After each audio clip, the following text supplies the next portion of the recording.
This is the Transformers from the movie Transformers 1. We have Prime Changer, Optimus Prime, or Orion Pax. Here's a quick look at the packaging.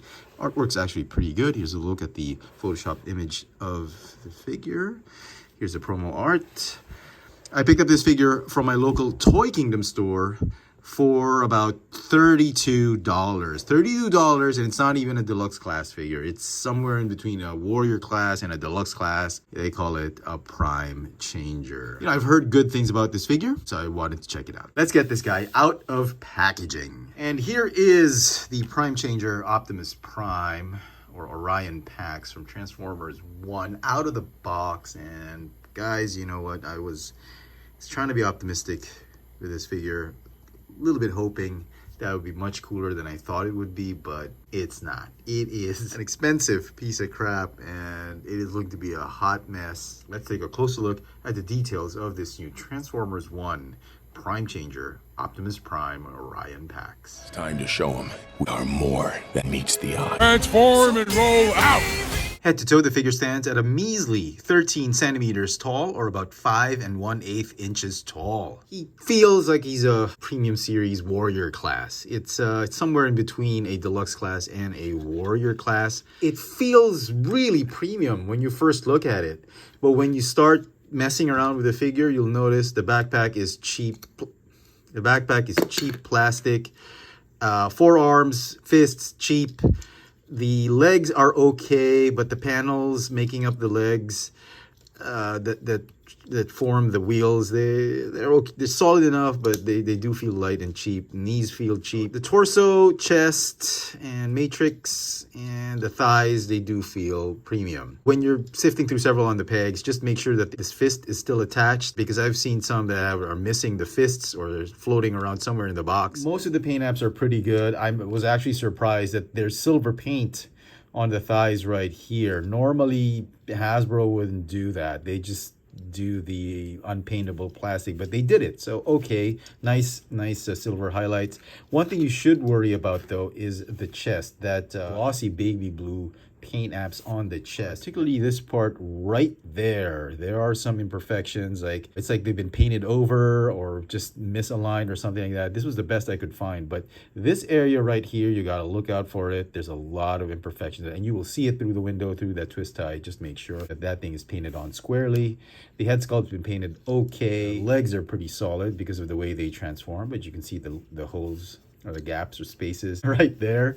Forearms are just crap. The shoulders, yeah, they do a good job at hiding the gaps, but they are there. As far as articulation goes, the head has amazing articulation, mostly because of transformation. The head can look a full, 90-degree tilt up and do the flying pose. That is amazing. Shoulders have amazing articulation as well. They go in and out. They got a ball joint. You got a bicep swivel, hinge elbow, and really loose swivel hinge wrists that go in and out. And he comes with this axe, and I'm going to show it off right now. If you have him hold the axe and you're trying to get him in a pose where he's about to lunge at Megatron or whoever, Decepticon, and he just will not hold. Probably you can put some clear nail polish on that and just reattach it, because it comes off very easily. I mean, like I mentioned, in packaging, so do be careful with that. But yeah, nail polish could fix that, but it is a shame that you can see how cheap they went with this figure. Okay, and speaking of this axe, you know, people have been complaining about this one, that it's done in this all-spark glossy blue. Yeah, it sucks. It should have been in clear blue plastic, but this one's not so bad. I'm not complaining about this, which is weird. Everyone's been complaining about that, but I'm pretty okay with that.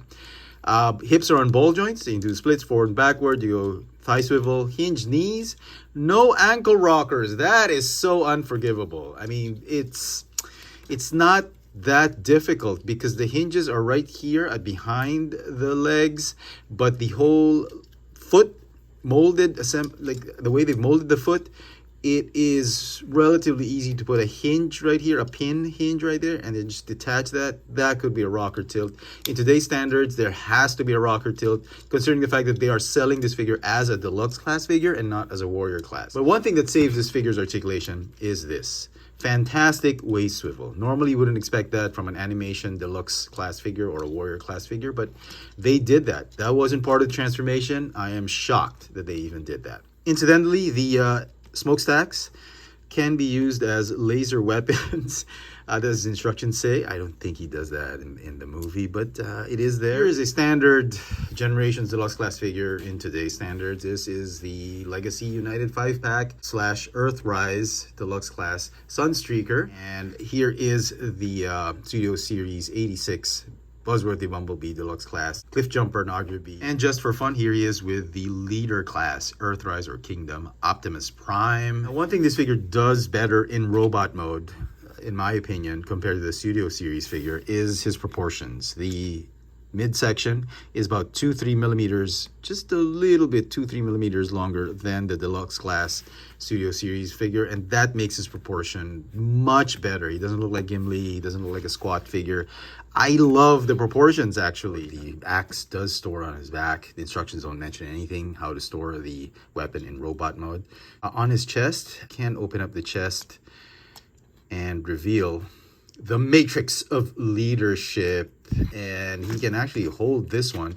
It's a partial matrix. It's missing the lower half, and they did that on purpose. It's not particularly movie accurate. It's just so that he could hold it. He can raise it up his head and hold it. Light our darkest hour. So yeah, I see the point in doing that, but I think the Studio Series does it better. They have a gimmick that allows you to just stick it on the side of his fingers. I don't know, but some people like it this way. To get him into his truck mode, we've already done the first step. You want to fold the head back all the way up, make him look up, and fold it down just a little bit. Not all the way yet, because you'll need to get the lower torso out of the way so that this head can fully fold down inside the torso. Now this bit right here, you go ahead and rotate it. It loves to pop off, so there's a way to rotate it without popping off, but more often than not, it will pop off. So the instructions tell you to rotate the guns this way, downwards at this point. Go ahead and rotate the biceps 180 degrees, and then you want to fold the fists inward, attach the shoulders. This is where the fantastic shoulder articulation comes from, mainly because of the transformation. The entire lower section of the torso is going to bend backwards, and then that'll allow you to fold down the head completely, and then the chest piece is going to go ahead and form the front part of the truck. So yeah, just line things up, and then the backpack will just collapse and secure the entire front cab of the truck. Now the legs, you want to open up these panels, the back panels, then detach the lower knee section, and then you fold the entire thing backwards onto the thighs, and just hope that, you know, it doesn't scrape on too much. So it's a clearance issue that could have easily been addressed by proper measurements. Okay, do the same on the other side. Okay. I mean, some people were saying, "Oh wow, what a cool transformation." Seriously, I'm not buying it. This transformation is not fun at all. Anyway, you want to tab the legs together, but before you do that, to store the weapon, alt mode, you plug it on his ass slot, and then you just tab those two pegs in between the peg hole of the axe, and then just tab the legs together, and then these panels are going to fold up and complete that transformation. Okay, there we go. All right, then we're going to do the arms. Now the instructions just tell you to fold the arms up and about, but I think the best way to do it is if you fold the legs down a little bit, just so you have room to maneuver. So the fists are going to the forearms are going to fold backwards like this. You're going to rotate them at an angle so that they can peg onto the pegs on his back. It is really an annoying transformation, particularly these arms. And if you don't, it's like if you don't line them up properly, you can't get them in. Okay, once you've done that, these panels right here, they need to fold up and tab onto the side of the truck. And those small pegs right there, they're going to peg onto these panels. And then finally, you want to just fold back the legs up, and there are grooves right there on top of the thighs for those small pegs by the elbows, and then these larger pegs, they are going to slot into the underside of the feet. So if you can do all of that and you still think that's fun, well, good on you. But for me, it was quite a chore just to get everything lined up and positioned properly because of the clearances and all that to get him into his proper truck mode. Now, I do have to admit the way the arms transform in their final position looks a lot better than what the Studio Series did. The Studio Series had the arms hanging about here, just holding on to handlebars on the sides of the legs, which was ridiculous for a Studio Series figure. This one looks a lot better, but as far as transformation goes, I thought the Studio Series figure was a lot more fun. It was involved, but it was a lot more fun. This one is just, it was a big mess just to get things in there, and it certainly is not a lot of fun. So, he does have these free rolling wheels. They are, I believe, on mushroom pegs. These two are on rivets, so they do roll fairly smoothly. Here he is with a, from what, 2011? Transformers Prime Deluxe Class Robots in Disguise V-Con. So, yep. This thing is already a pretty small Deluxe Class figure in car mode, but yeah, he's pretty small. Then again, he's not a Deluxe Class figure. He is a Prime Changer Class figure. Not a Warrior Class, not a Deluxe Class. So here's a standard Deluxe Class figure. War for Cybertron Trilogy Kingdom Deluxe Class side swipe. Yep, definitely much smaller. And then just for fun, let's bring in an Optimus Prime figure. This is the Legacy United Voyager Class Animated Universe Optimus Prime. Obviously, he'll be much bigger than this guy. But yeah, you get the idea. Here is the trailer of the War for Cybertron Trilogy Earthrise or Kingdom Leader Class Optimus Prime. If you wanted to, you can fold the stand up and you can just, via friction and a little bit of imagination, a lot of imagination actually, he can actually pull the trailer. And it kind of works. I think you can pull it off. If you wanted a trailer for this Transformers 1 Optimus Prime, it could work. And on that note, maybe we can also raise these smokestacks or blaster pistols up like that, just to simulate and give it a semblance of his Earth mode where the smokestacks are pointing upwards. So I think this could work. And so some final thoughts on this Prime Changer Transformers 1 Optimus Prime or Orion Pax. Well, I should have known better. This figure does not do it better than the Studio Series version. A lot of people were saying this was a better figure, it was a better choice than the Studio Series. I'm going to say right now, no, it is not.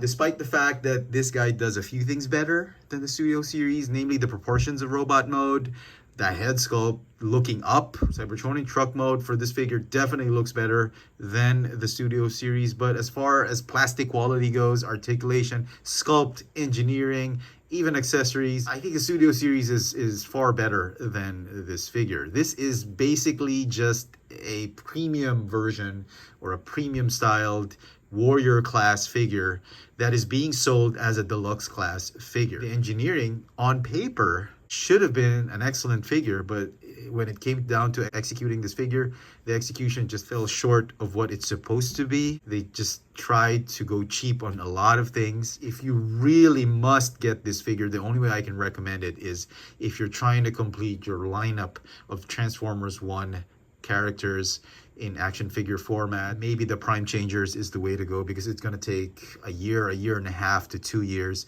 before we get a complete roster from the Studio Series line. So if you just want a complete lineup of everybody in the movie, sure, go get the Prime Changer figures. But if you want a decent Transformers 1 Optimus Prime between this one and the Studio Series Deluxe figure, I think Studio Series is the way to go. With all that I've said about this figure, I think the best rating I can give it is a 7 out of 10. Let me know in the comment section what you guys think of this Transformers 1 Prime Changer Optimus Prime Orion Pax. Hit that notification bell so you never miss out on any of my latest video reviews. And if it's your first time here, please subscribe. Thanks for watching.